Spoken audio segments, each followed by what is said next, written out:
most undemocratic thing that anyone could possibly do. Ballot boxes burned in the Pacific Northwest, and the FBI called in to help find those responsible. We're concerned about that intentional act trying to affect the election process. We're dedicated to stopping that kind of behavior. And good evening, everyone. Welcome to West Coast Wrap. I'm Alex Savage. Those ballot box fires have prompted at least one county to start 24-hour monitoring of ballot drop-off sites through Election Day, which is just over a week away now. This is all happening in Clark County, Washington, one of the areas where someone set fire to a ballot box this morning. Just about 15 miles away from there, another ballot box burned today in Portland, Oregon. As Fox 12's McKenna Marks tells us, investigators believe both of these cases are connected. Hundreds of ballots were destroyed after someone put an incendiary device on a ballot box here at this location. Now, it looks like this ballot box has since been replaced, but you can still see some ash and burn marks left over from that incident. Now, Vancouver police say officers will be working overtime to increase security at ballot boxes across the city. This is a democracy. This is the most undemocratic thing that anyone could possibly do. Around 4 a.m. on Monday, police responded to the Fisher's Landing ballot box in Vancouver after it was set on fire. The Clark County auditor confirmed with Fox 12 that hundreds of ballots were destroyed. Ballot boxes in Clark County are equipped with a fire suppressant, but that didn't help in this case. Doesn't appear it worked very well. I spoke with Horace So, who dropped off his ballot at the Fisher's Landing drop box on Sunday. He was shocked to hear that someone intentionally set the ballot box on fire. People in this country are going crazy about the election, all right, and I'm really upset about that. Vancouver police say they want voters to feel safe and will be increasing security around all drop-off locations. We recognize how important this is, and we are responding within our capacity. We will burn some overtime to make sure that we have people available to respond should a call come in. The FBI office in Portland is investigating the incident. In a statement, they said, quote, "The FBI is coordinating with federal, state, and local partners to actively investigate the two incidents in Vancouver, Washington, and Portland, Oregon, in the early morning hours of Monday, October 28th, to determine who is responsible. The FBI is encouraging anyone with information to reach out to them."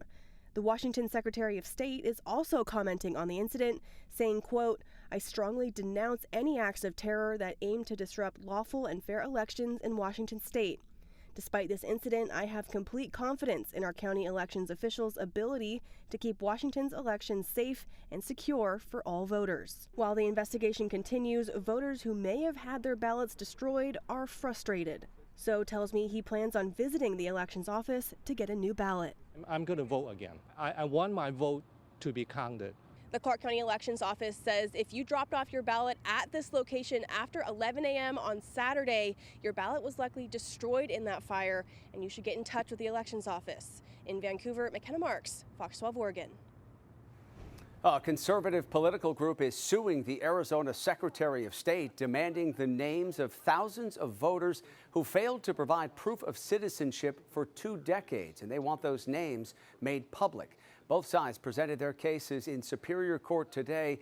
This comes after a discovery in September that the Motor Vehicles Division made an error affecting around 220,000 voters who had never shown proof of citizenship but had been allowed to vote for 2 decades. Arizona's Secretary of State said making those names public would be challenging. Early voting is underway in the most robust manner possible. It would be virtually impossible for us to be able to do what the plaintiffs are asking us to do. A, because we don't have control. B, we don't have a list. C, we don't have the resources. And D, I'm scared to death for my voters. The judge has yet to make a ruling, but has said in the past that Arizona law favors disclosure. Vice President Harris and former President Trump are planning to visit West Coast battlegrounds later this week on Thursday, beginning with stops in Arizona. The vice president will hold a When We Vote, We Win rally in Phoenix. The former president will be attending a hurricane relief benefit happening in Glendale. Both candidates also plan to visit Nevada on that same day. Details of the Democratic presidential nominees' plans in the Las Vegas Valley have not been made public. Former President Trump is planning to hold a rally in Henderson, Nevada, just outside of Vegas. The Republican Party of New Mexico says the GOP presidential nominee is also planning to make a stop in Albuquerque on Thursday, although there have been no details made public on that visit. Vice President Harris campaigned in Michigan today, where polls show the race is a dead heat. The vice president addressed union workers in the Detroit suburb of Warren. Harris said former President Trump poses a threat to a bipartisan President Biden, the bipartisan act President Biden signed into law 2 years ago. It calls for investing nearly $53 billion to bring semiconductor supply chains back to the U.S. What we did with the Inflation Reduction Act, the jobs we've created there, the work that we've done that's been about partnering with the private sector to create incentives for them to put the money into it, and also prioritizing, as I always will, letting them know as we create these jobs, put them through your apprenticeship programs. Let's make those union jobs and good paying jobs.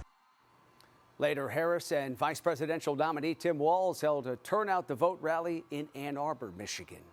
Former President Trump made 2 campaign stops in Georgia as the race enters its final week. Trump started with a visit to Powder Springs for a summit hosted by the National Faith Advisory Board. The summit brought together 1,000 pastors. Trump praised conservative Christians, saying that religion is under threat in the U.S. Later, he spoke at a rally in Atlanta, saying he would usher in a golden age if elected. The party of common sense. We don't want transgender operations all over the place. We don't want open borders. We don't want men playing in women's sports. How's that going to work? The latest polling averages show Trump with a slim lead over Harris in the state of Georgia, which has seen record early voting turnout. And as we count down to Election Day, use our website to get updates on the big races happening across the West. Our online coverage includes a breakdown of what's happening in the western battleground states of Arizona and Nevada. You'll also find perspective on politics in Montana, where a U.S. Senate race could affect the balance of power in Congress. McDonald's will start selling its Quarter Pounders once again after a deadly E. coli outbreak forced the chain to pull the item from its menus. But as Fox's Jonathan Seri reports tonight, the burgers are going to be served without onions because investigators believe they are linked to the illnesses. Quarter Pounders are back on the menu. That's the word from McDonald's after its beef tested negative for E. coli. The company said Sunday independent agencies have verified the beef patties and other ingredients are safe, meaning the only source of contamination was likely tainted onions, as previously suspected. There are certain foods that can be often associated with E. coli. Those are produce. Usually the produce is irrigated with water that's contaminated with E. coli. McDonald's says all contaminated products have now been removed from its restaurants, but there have been at least 75 confirmed cases in 13 states linked to the outbreak. 22 have been hospitalized, and the CDC is still working to confirm several others. The CDC isn't going to put a name on there unless they're sure that that particular case is linked to this outbreak. You need to make sure that it is very specifically related to this particular strain. For now, the agency says there's little risk to the public, citing proactive steps taken by McDonald's to minimize the contamination. And industry experts point out America's food supply system is designed for these types of recalls, with produce growers using lot numbers and identification codes for the food they produce. The manufacturers or even the retailers or consumers can then follow those numbers to be able to recall that food product back. McDonald's says it will stop putting onions in its Quarter Pounders at about 900 of its locations out of an abundance of caution. In Atlanta, Jonathan Seri, KTVU, Fox 2 News. When I got there, they'd done another one of the street takeovers. It was a wild weekend on the streets across the Seattle area. Coming up tonight on West Coast Wrap, why police didn't intervene as crowds gathered to watch drivers pulling off some dangerous stunts. Rain, snow, cooler temperatures across the West. I'll have a look at what is coming our way in the coming days. Coming up. Also tonight, some police officers in Oregon want to play hide and seek with the neighbors. We'll break down why they're being met with pushback over this Halloween event.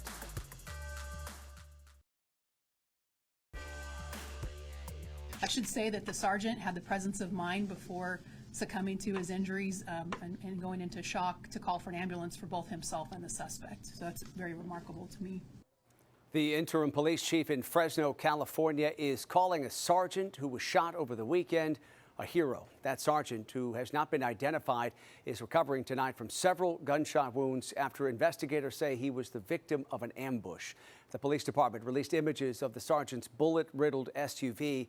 Authorities say Andy Morales drove up alongside the parked vehicle on Saturday and started firing as the sergeant was sitting inside. The wounded sergeant pursued the gunman after that. Investigators say there was a gun battle as more law enforcement showed up to the scene. Morales was eventually shot and killed. Today, Fresno's mayor applauded the wounded sergeant's actions. I think what's most astounding to me is after you've been shot, it's not natural to pursue a suspect like this sergeant did because he knew that he was a danger. He presented a danger to the public, and he was not going to allow that person to get away. And he put his life in incredible danger when he responded to this incident. He was relentless and not allowing this individual to escape, and he acted with extreme valor and extreme courage. And in fact, in my 40 years of law enforcement, I'm not certain that I saw another incident that rose to this level in terms of a heroic act of bravery that was presented by this sergeant.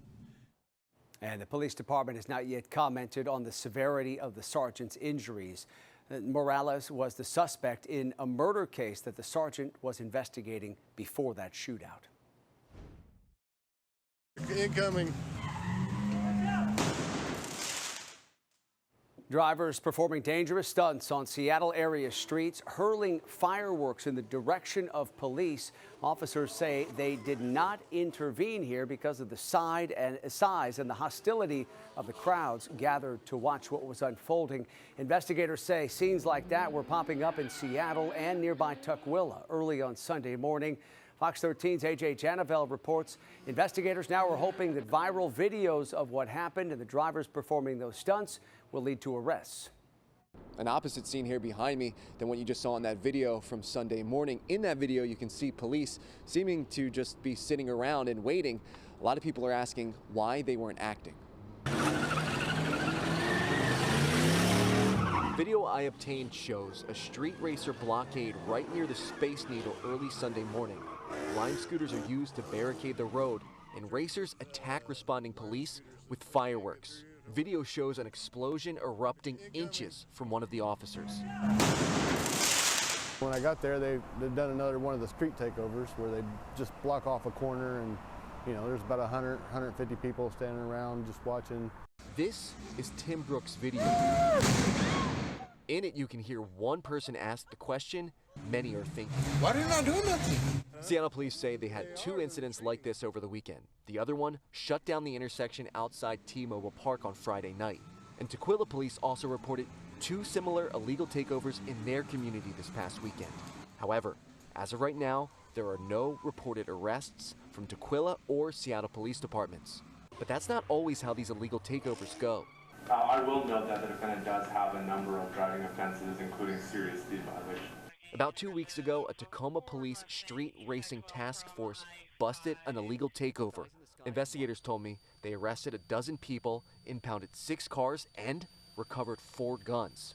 When it comes to this past weekend, Seattle police said the crowds were too big and hostile to intervene. And Tukwila police said they're using social media instead to go after racers who snitch on themselves by broadcasting their illegal behaviors. I spoke to Seattle police about this incident. They call these racers irresponsible, and they ask the community to call 911 if they see anything like this in the future. Reporting here in Seattle, I'm AJ Janavel, Fox 13 News. Amazon announced today it has struck a deal to build 4 nuclear reactors in Washington. The reactors will be installed at the Columbia Generating Station in Richland. Amazon says this project will help power its operations and provide carbon-free energy to the grid. The new reactors were described as next-generation small modular reactors. Some people, though, are worried Amazon's plans for more nuclear reactors will hurt the surrounding community. A woman with the group Columbia Riverkeeper believes health problems her family and other indigenous people are facing stem from radioactive exposure and contamination on their land. Nuclear kills, and nuclear is killing my people. Nuclear is what we call a slow genocide. Because we can't see it, it's out of sight, out of mind, doesn't mean it's not happening. And if you need proof of it, come visit us, come see any abandoned uranium mine anywhere in the world. On Navajo, we have over 2,000. And the group says that they would rather see investments in renewables like solar and wind. Now, fall-like weather spreading across the west. This afternoon, Seattle with scattered showers, a high elevation snow over the Pacific Northwest, and only 55 degrees this afternoon over areas of Seattle. As we take a look at some of the afternoon highs across the region, we had low 60s in San Francisco. Meanwhile, the desert Southwest still enjoying a little bit of summer-like heat. We had temperatures in the mid-90s over Phoenix this afternoon, 91 in Tucson. Temperatures right now ranging from low 50s in Seattle. We've got upper 50s at Boise, Idaho, but then as you take your eyes towards, again, the desert Southwest, still enjoying 87 degrees over Phoenix. So over the course of the weekend, systems rolling through, bringing temperatures down over areas of California. This is what is going on right now. We continue to see scattered showers over areas of Washington, Oregon, and into Northern California. Snow falling over Lake Tahoe this evening. This is going to continue to shift inward. And for tomorrow, a mainly dry day for areas of the west, but the Intermountain West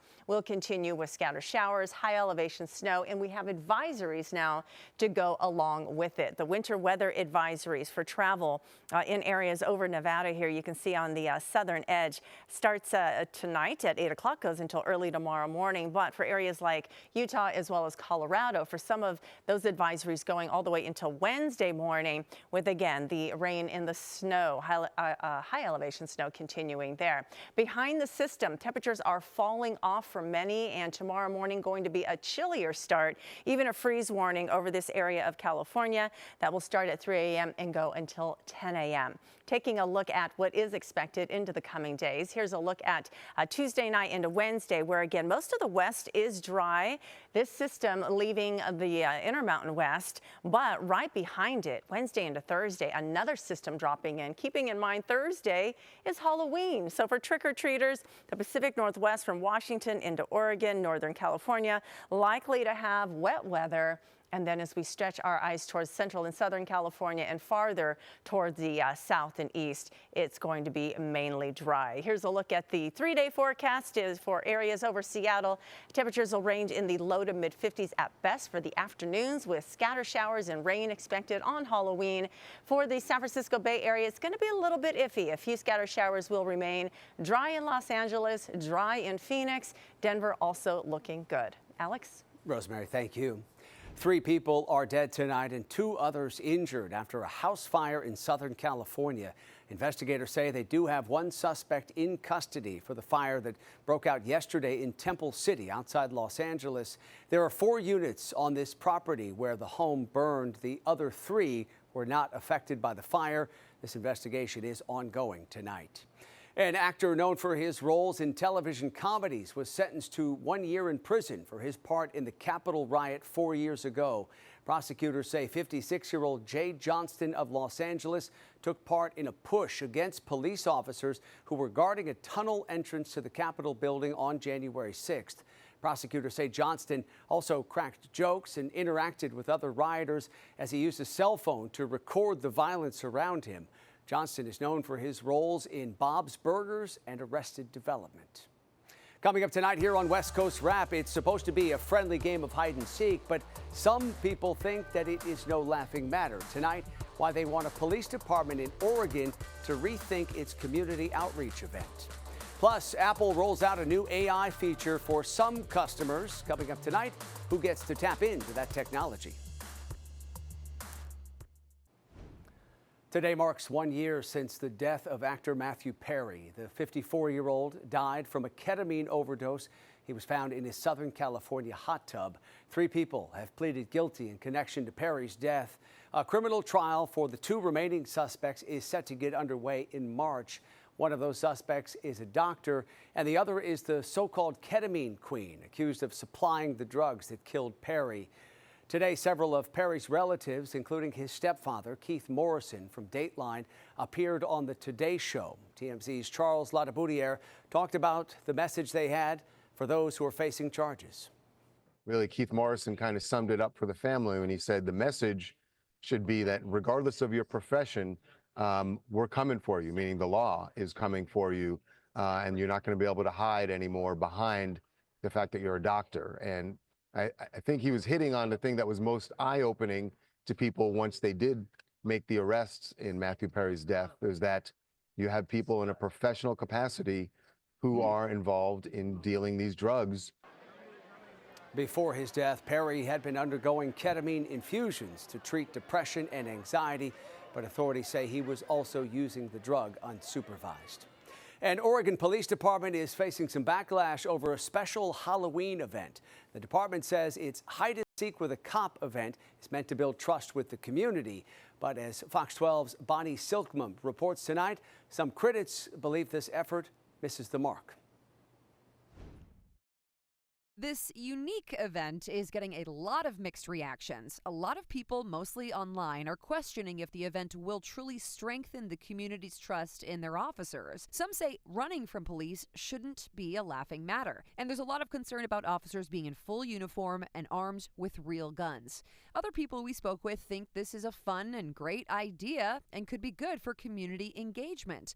Police say this is all about the community getting to know and feel more comfortable with local law enforcement. As for how it works, essentially Sherwood police officers will begin the game hidden and then attempt to tag participants as they run through the park. You're about to hear from a local woman who doesn't think this is the best idea, along with Sherwood police, about the true purpose behind it. Often people get nervous when the police show up to their house or show up to a store or pull them over. And so, community events really change the setting in which they can talk to us and get to know us. Let's be completely honest. If you're being chased after by a cop in a regular situation, whether you are guilty or not, and especially if you are not white, the amount of fear you're going to have isn't going to be mitigated by the fact that you went to a Halloween event.